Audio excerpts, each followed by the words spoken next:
outset, I want to thank you kindly for being here. Of course, there are other places that you could have been on such a pleasant afternoon.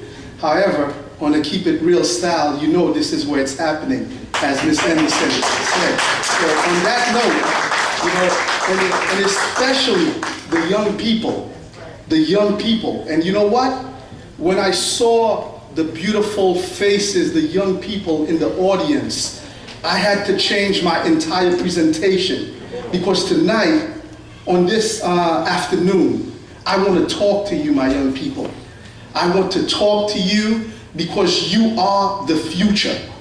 And truthfully, you are the savings account of Haiti. Without you, there will be no Haiti. Okay?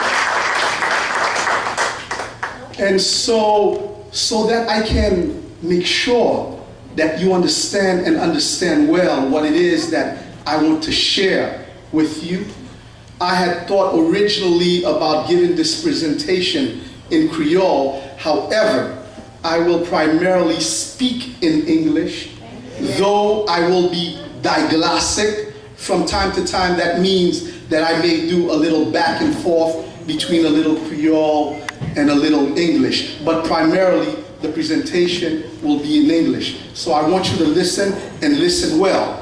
Now, of course, before I continue, and this is of course the first lesson that I want to impart, and that is, before I accelerate in this presentation, I want to seize the opportunity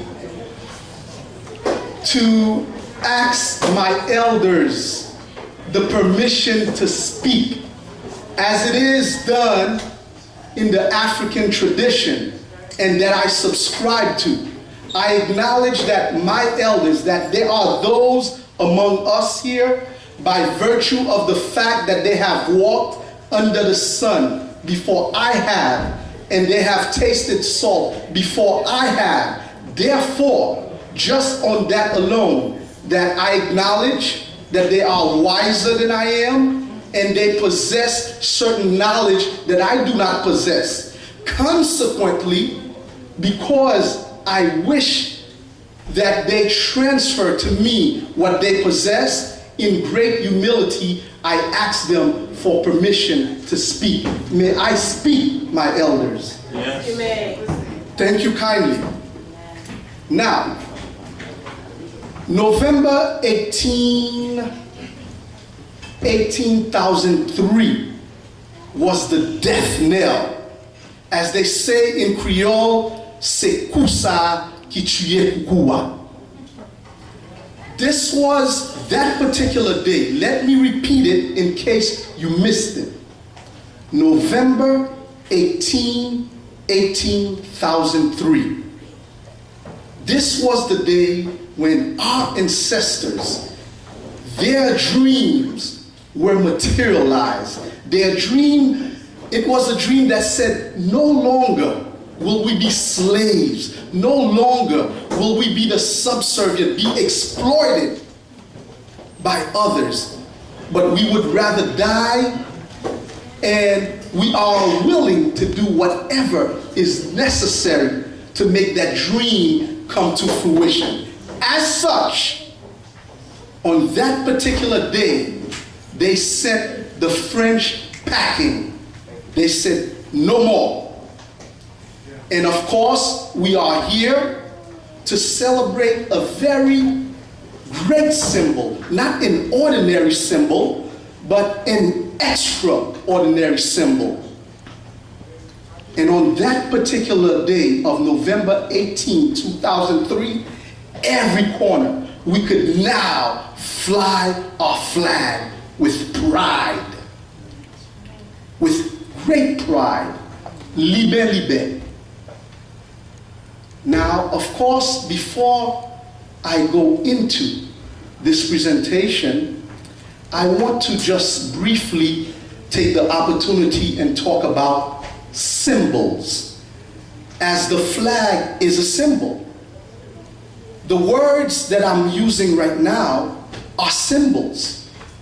And let me share with you especially young people, symbols are very powerful. They can facilitate or they can impede. They can motivate and they can paralyze. I'll give you an example on the keep it real style, 100%. Now, suppose I select someone in the audience and I wish to greet them. And I just walk up to them and say, "What up, my nigga?" Whoa, that's a symbol. Yeah, that's a degrading symbol that can paralyze thought. And that can also motivate me to treat that person in a condescending way, in a less human way. On the other hand, check this out. What if I walk up to the same person in the audience, but instead of saying, "What up, my nigga," I said, "How you doing today, my brother?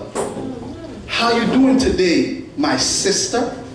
Big difference. Yep. At this juncture, the mere symbol of calling this person my brother, I am now inclined to treat my brother with reverence and love.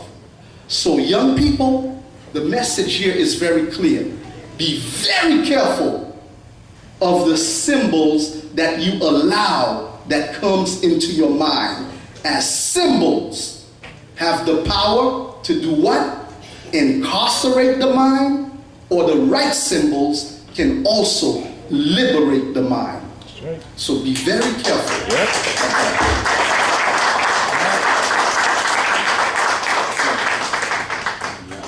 Now, of